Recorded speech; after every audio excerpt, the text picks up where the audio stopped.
Hello बच्चों, कैसे हो बेटा? आजकल पढ़ रहे होगे अच्छे से। ठीक है, आज हम नेक्स्ट टॉपिक कर रहे हैं अल्कोहल। और चैप्टर हमारा कौन सा शुरू हो पड़ा है? Carbon and its compound. अब अल्कोहल अगर हमने टॉपिक करना है तो इसके अंदर फंक्शनल ग्रुप पता होना चाहिए। फंक्शनल ग्रुप यहाँ पे होता है OH। कोई भी कंपाउंड अगर आएगा तो उसका नेम कैसे खत्म करेंगे हम लोग? Ending of name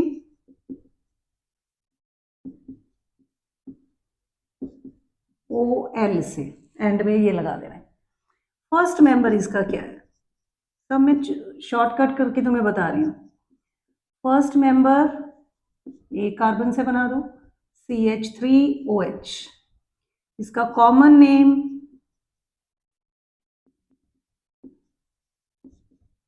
methyl alcohol. कभी कभी एग्जाम में ऐसे कॉमन नेम भी आ जाते हैं, ये नहीं कि हमें ये समझना ही नहीं है। IUPAC नेम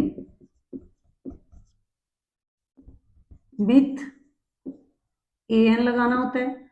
ओल जो ये लगाया मैंने फंक्शनल नेम को एंड कैसे करना है? Methanol, this is the first member. इसके बारे में हम थोड़ा ही पढ़ेंगे, बाकी सेकेंड मेंबर के बारे में पढ़ना है। सेकेंड मेंबर, अब 2 कार्बन कर दो, C1 थी अब C2 कर दो, H5OH। इसमें ये फॉर्मूले कैसे बनाने हैं तो मैंने एक पूरी वीडियो बनाई है होमोलोगस सीरीज की, उसमें पूरा लिखना सिखाया है कैसे कैसे इनको हमने आगे आगे बड़े एल्कोहल बनाते जाना है। ठीक है, इसका common name ethyl alcohol. IUPAC name इथ एन ओल। इथ एन ओल IUPAC नेम होगा इसका। अब हमने सारा ये सेकेंड मेंबर के बारे में मेनली पढ़ना है बेटा। तो चलो, second member ethanol liquid form होती है, ये तो सभी को पता ही है बेटा। It is main part of alcoholic drinks. जिनके अंदर भी थोड़ा बहुत एल्कोहल डाला हुआ है उनके अंदर इथेनॉल ही डाला हुआ है बेटा।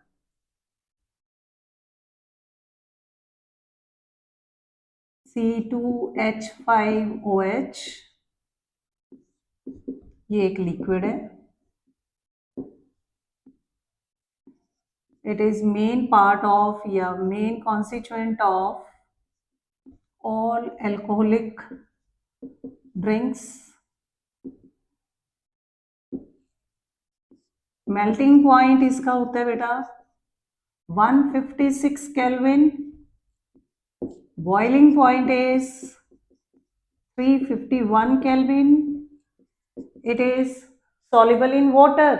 हमेशा देखा होगा लोग जो वाइन या दारू वगैरह पीते हैं तो वो पानी में या किसी सोडा वगैरह में मिक्स करके पीते हैं। तो it is soluble in water.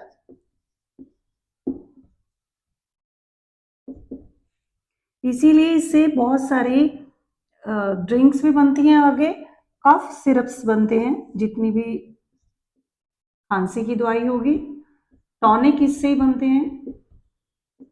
And tincture of iodine ये एक मेडिसिन है जो कभी कहीं कोई कट लग जाए, कोई जख्म हो जाए तो डॉक्टर लोग एक वहाँ पे पहले एक ऑइंटमेंट लगाते हैं, उसका नाम है टिंचर ऑफ आयोडीन। टॉनिक की तरह भी यूज होता है ये। अब देखो बेटा, ये जो इथेनॉल है ना, it is highly soluble in blood. अब लोग ज़्यादातर दारू क्यों पीते हैं बेटा? क्योंकि जैसे थोड़ी सी क्वांटिटी में दारू पियेंगे ना तो उनको फिर बहुत अच्छा लगेगा। उनको अगर हम लोग कहें कि वो कोई काम कर रहे हैं तो बड़ी खुशी खुशी वो काम करेंगे। पर इसके साथ एक प्रॉब्लम है कि जो इथेनॉल है ना, ये किसी भी इंसान को एडिक्टिव बना देता है, एडिक्शन कर देता है उसको।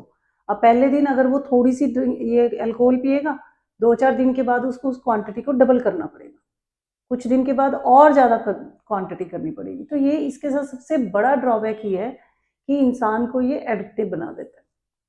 अब फिर ये चीज, चलो ये तो यूज हो रही है सारी अल्कोहलिक ड्रिंक्स के अंदर।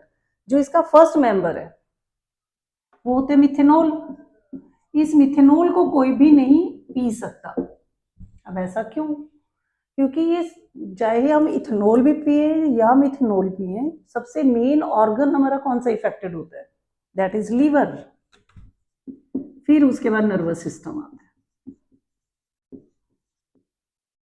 फिर आईज आ जाएंगी, और बाकी तो सारी बॉडी पे तो असर पड़ेगा ही पड़ेगा बेटा। तो जैसे ही मिथेनॉल किसी ने पिया ना, तो मिथेनॉल लीवर के अंदर जाके मिथेनल में कन्वर्ट हो जाता है, और ये मिथेनल फिर आईज में, जो हमारी आँख ने फोटो खींची ना, वो फिर ब्रेन को जाती है, और आईज में से एक नर्व निकलती है जो ब्रेन को वो पिक्चर फोटो लेके ब्रेन को जाके बताते हैं कि ये फोटो खींची गई है। ब्रेन ने उसको समझना है कि हमने ये टेबल की फोटो, टेबल देख रहे हैं कि हमने चेयर देख रहे हैं, हम क्या कर रहे हैं। आंखों को नहीं पता लगता, आंख का तो सिर्फ ये तो एक कैमरा है बेटा, कैमरा है, इसने तो एक फोटो खींच के भेज दी, इसको नहीं पता ये कोई खतरनाक चीज है कि नहीं है। इसीलिए जो शराबी बंदा होता है उसके, वो जब सामने जा भी रहे ना, आगे बहुत बड़ा कोई खड्डा भी है तो वो खड्डे में ही जाके गिर जाता है, क्योंकि उसके तो ब्रेन ने बस फोटो, उसके आंखों ने तो फोटो खींच के भेज दी, और उसका नर्वस सिस्टम अब, जो उसने वाइन पी है या ड्रिंक कोई भी ली हुई है अल्कोहलिक ड्रिंक, उसने ब्रेन की रिएक्शन टाइम बढ़ा दिया। रिएक्शन टाइम का मतलब कि वो उस चीज को देख के कितनी देर के बाद समझेगा कि ये आगे आ रहा है। तो रिएक्शन टाइम जब बढ़ गया तो इतनी देर में तो वो जाके खड्डे में ही गिर जाता है। ड्राइवर लोगों को क्यों बोला जाता है कि तुम लोग शराब पी के कार बस ट्रक ना चलाओ? क्योंकि रिएक्शन टाइम बढ़ जाएगा। तो उनको अगर सामने से कोई और ट्रक आता भी दिखेगा ना, तो बड़ी धीरे धीरे धीरे धीरे स्टीयरिंग को चेंज करेंगे, घुमाएंगे, इतने में तो एक्सीडेंट ही हो जाना है। तो यहाँ पे क्या होगा, जो आईज के अंदर ऑप्टिक नर्व होती है ना, ऑप्टिक नर्व, उसके जो सेल है, उसके प्रोटोप्लाज्म को ये मिथेनॉल कोएगुलेट कर देता है। कोएगुलेट का मतलब गुच्छे से बना देता है। उससे क्या है कि ऑप्टिक नर्व अपना काम ही नहीं कर पाती अच्छे से, और वो बंदा ब्लाइंड हो जाता है, तो इससे डेथ हो सकती है। तो ये मिथेनॉल कभी भी कोई नहीं पीता। अब पर इथेनॉल हम लोग फैक्ट्री में बहुत ज़्यादा यूज़ करते हैं, मैंने बताया ना, क्योंकि ये तो मेडिसिन में भी यूज़ हो रहा है भाई। ये हर तरह के इंग्रेडिएंट्स में हम इसको यूज़ कर रहे हैं। वहाँ पे कोई वार्निश की भी फैक्ट्री है तो उसमें भी यूज़ होगा। तो वर्कर लोग कहीं इसका मिसयूज ना कर लें, तो क्या करते हैं, 5%, only 5% of methanol is added into ethanol. जब भी तुमने 5% मिथेनॉल को इथेनॉल में डाल दिया ना, then now it become unfit for drinking. हाँ, रिएक्शन वाइज जो हम कहें कि क्या अभी वो वार्निश की तरह यूज होगा, यस। मेडिसिन बनाते हुए नहीं हम डाल सकते, ये नहीं कि मेडिसिन बनाते हुए ये मिथेनॉल डाल दिया, वहां नहीं डालना। कोई और जहाँ पे कोई पेंट करने वाली चीज है, वहां पे भी अगर इथेनॉल यूज हो रहा है तो वहां तुम यूज कर लो, 5% ये डाल दो। जब 5% मिथेनॉल ऐड कर दिया इन इथेनॉल, तब इसका नाम बन जाता है डीनेचर्ड एल्कोहल। मतलब हमने इसकी नेचर चेंज कर दी है। Denatured alcohol is not good for drinking. तो केमिस्ट्री की जो लैब होती हैं स्कूल में, वहाँ पे भी +1 +2 के बच्चे होते हैं जैसे बेटा, तो ज़्यादातर स्कूल के अंदर भी इथेनॉल के अंदर मिथेनॉल मिक्स करके आती है। तो टीचर्स हमेशा बच्चों को बताते हैं कि तुम लोगों ने कभी भी उस साइड जाना नहीं भाई, क्योंकि ये तो बहुत खतरनाक चीज़ है। और जब हमारे पास ये इथेनॉल पूरा 100% प्योर हो, 100% प्योर है, तब इसको बोलते हैं एब्सोल्यूट एल्कोहल। प्योर अगर ये है, एब्सोल्यूट अल्कोहल है। 5% अगर हमने इसमें मिथेनॉल ऐड कर दिया तो इसका नाम बन जाता है डीनेचर्ड एल्कोहल। ठीक है? क्यों नहीं हमें पीना चाहिए? क्योंकि ये कोएगुलेशन ऑफ प्रोटोप्लाज्म कर देता है सेल्स के अंदर। कौन कौन से ऑर्गन्स पे इफेक्ट डलता है? कई बार तो बोर्ड में यही 2 नंबर का क्वेश्चन आ जाता है। तो फर्स्ट प्रायोरिटी देना liver, then nervous system and eyes. क्या क्या इनकी प्रॉपर्टीज हैं, फिजिकल प्रॉपर्टीज, वो सारी हमने कर ली बेटा। अब नेक्स्ट हमने करना है इसकी केमिकल प्रॉपर्टीज क्या, कहाँ हम इसको केमिकल इसकी रिएक्शंस करते हैं। पहला हम लोग करते हैं कि सोडियम मेटल से इसकी रिएक्शन करा के देखो। तो इथेनॉल का formula C2H5OH, when it react with ethanol, sodium atom, sorry, reaction with sodium metal, ये मैंने इथेनॉल ले लिया, सोडियम से रिएक्शन करा दो। अब सोडियम की भी वैलेंसी +1 होती है, हाइड्रोजन की भी +1 होती है। Sodium is more reactive than hydrogen, तो ये सोडियम ने इस हाइड्रोजन को रिप्लेस कर देना और खुद इसकी जगह पे आ जाना है। C2H5ONa, यहाँ पे Na लिख दिया मैंने, देखो H को हटा के H को बाहर निकाल दिया। अब अकेला H तो नहीं रह सकता, और जब हम थोड़ा सा भी कोई इथेनॉल की रिएक्शन करा रहे हैं तो उसमें कोई एक आध मॉलिक्यूल नहीं होता बेटा, मिलियन ट्रिलियन मॉलिक्यूल्स होते हैं, तो उनमें से हर एक मॉलिक्यूल में से एक H निकलेगा, तो वहां पे होंगे कि लाखों ऐसे H पड़े हैं, तो दो दो H बन के हाइड्रोजन गैस बना देते हैं, हाइड्रोजन गैस। इस इक्वेशन को अगर हमने देखो यहाँ 2H दिखाने हैं ना, तो ये 2 मॉलिक्यूल शो करोगे तभी ये 2H बनेंगे, और 2 मॉलिक्यूल अगर लिए तो 2 सोडियम आने चाहिए, यहाँ पे भी 2। Now it is a balanced chemical equation. Exam में कभी पूछते हैं इसका नाम बताओ क्या है। अब ये सोडियम हमने डाल दिया इसमें, तो सोडियम डालो पहले, तो लिखो ऑक्सीजन लगी हुई है और 2 कार्बन की चेन थी, 2 को लिखा जाता है इथ, सोडियम इथोक्साइड की 2 कार्बन वाली जो ब्रांच है उसके अंदर सोडियम और ऑक्सीजन डाला गया है, सोडियम इथोक्साइड बनेगा और हाइड्रोजन गैस बनेगी।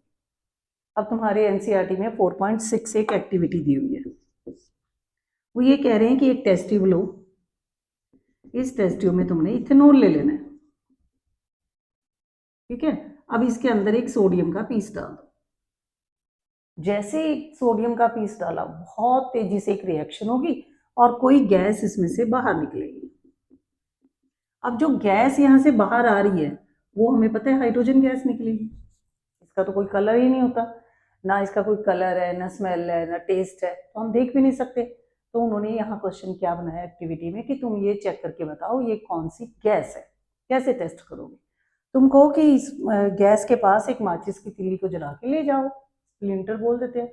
जैसे तुम माचिस की तीली जला के लेके आओगे एकदम पॉप साउंड से ये गैस जलेगी, it burn with pop sound. अगर ये पॉप साउंड से जली तो पक्का वहां पे हाइड्रोजन गैस बनी थी। तो ये 4.6 एक्टिविटी है तुम्हारी कि तुम लोगों ने इथेनॉल के अंदर जब सोडियम मेटल डाला तो कौन सी गैस निकली, उसको कैसे टेस्ट किया। तुमको हम वहाँ पे एक बर्निंग स्प्लिंटर लेके जाएंगे, माचिस की तीली को जला के लेके जाएंगे, और अगर एकदम पॉप साउंड से वहाँ सारी गैस पे एकदम धमाका हो जोर से तो वो हाइड्रोजन गैस है, और रिएक्शन फिर तुम्हें ये याद करनी है। और रिएक्शन में क्या क्या बनेगा, sodium ethoxide and hydrogen gas बनेगी, ठीक है। दूसरी रिएक्शन अभी करते हैं, हम इथेनॉल से अनसैचुरेटेड कंपाउंड भी बना सकते हैं बेटा, देखो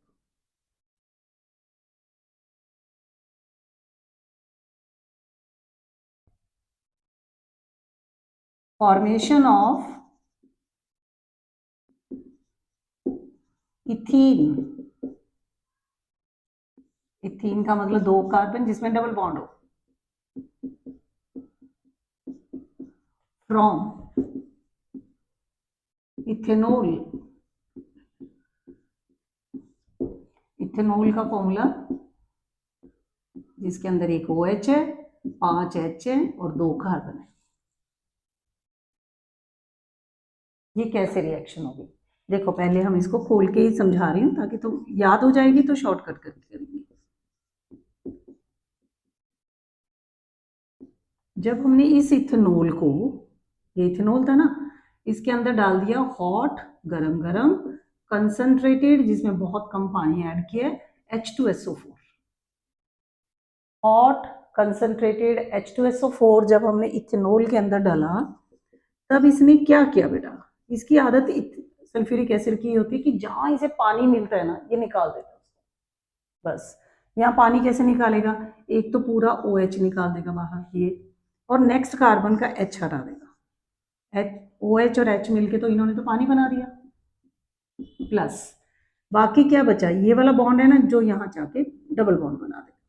तो अपने पास बना ये 2 लाइनें होगी, ये 2 H ऐसे ही हैं वैसे ही दिखाओ, ये 2 H है मैं इस तरह ही दिखाती हूँ, देखो बन गया ना ये ethene, this is ethene.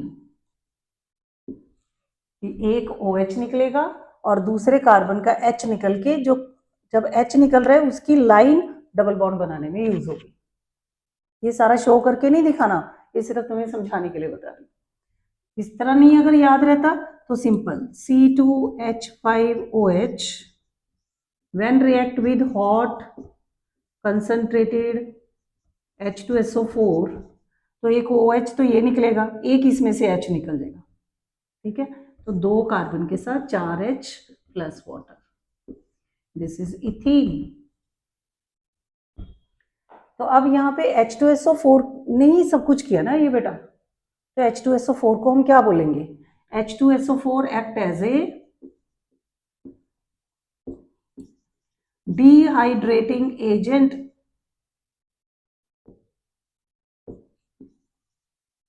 Means it removes water. वो डिहाइड्रेटिंग एजेंट होती हैं जो किसी भी कंपाउंड में से पानी निकाल दें। तो H2SO4 यहाँ पे जो हमने लिया है ये डिहाइड्रेटिंग एजेंट है, इसने इथेनॉल में से वाटर निकाल दिया और बाकी अपने पास इथीन गैस बन गई। कहाँ ये लिक्विड था और ये एकदम से हमारे पास गैस आ गई, ठीक है। ये तुम्हारी सेकेंड इसकी रिएक्शन है। एंड थर्ड, इथेनॉल से हम एसिटिक एसिड भी बना सकते हैं और उस रिएक्शन का नाम है oxidation of ethanol, oxygen add करके। कैसे ऑक्सीजन ऐड करेंगे? एयर में से तो नहीं ऑक्सीजन ऐड कर सकते, तब तो कार्बन डाइऑक्साइड एंड वाटर बनेगा, जो मैंने इससे पिछली वीडियो में बताया था। ऑक्सीडेशन, यहाँ हमें कोई ना कोई ऐसा कंपाउंड चाहिए जो ऑक्सीजन सप्लाई करे, उसको हम बोल देते हैं वो ऑक्सीडाइजिंग एजेंट देना पड़ेगा, ऑक्सीडाइजिंग एजेंट। अब ये ऑक्सीडाइजिंग एजेंट कौन कौन से होते हैं? अपन यूज कर सकते हैं या तो अल्केलाइन बेस डाल के, अल्केलाइन KMnO4, ये ऑक्सीजन देता है। ये नहीं है अगर लैब में तो एसिड वाला एसिडिफाइड K2Cr2O7, दोनों में से कोई भी ले सकते हो जो तुम्हें याद रहे। अब इथेनॉल लेते हैं C2H5OH, जब ये कंपाउंड तुमने डाल दिया दोनों में से कोई भी एक, इन्होंने नेसेंट ऑक्सीजन देनी है बेटा। जो नेसेंट ऑक्सीजन सिंपल एटम की फॉर्म में होती है, जबकि कहीं पे भी अपने को एयर में जब भी देखोगे O2 की फॉर्म में मिलेगी ऑक्सीजन, पर जब हम रिएक्शंस कर रहे हैं ना इनके साथ, तो ये नेसेंट ऑक्सीजन प्रोवाइड करते हैं। एरो पे लिख दो कि हमने जी अल्केलाइन KMnO4 डाल दिया, या फिर एसिड वाला K2Cr2O7 डाल दिया, इन्होंने ऑक्सीजन दी। एक ऑक्सीजन तो ऑलरेडी इसके पास थी, एक और ऑक्सीजन मिल गई इसको, तो बना कंपाउंड CH3COOH, दिस इज इथ, 2 कार्बन है। एन ओइक एसिड भी इसको बोलते हैं, ये तो IPSC नेम है। कॉमन नेम इसका होता है एसिटिक एसिड, जो हम विनेगर में यूज करते हैं घर में सिरका खाने। तो इस रिएक्शन का नाम है ऑक्सीडेशन, और इन दोनों को बोला जाता है these are the oxidizing agent, ठीक है। तो ये पूरा तुम्हारा टॉपिक हुआ अल्कोहल, और उसमें भी हमने सेकेंड मेंबर को ज़्यादा डिटेल में पढ़ा है, और वो सेकेंड मेंबर था इथेनॉल। इसको अच्छे से देखना बेटा, अगर फिर भी कोई डाउट आए तो कमेंट बॉक्स में लिखना। वीडियो अच्छी लगी तो इसको शेयर करो, सब्सक्राइब करो और लाइक करो। Thank you.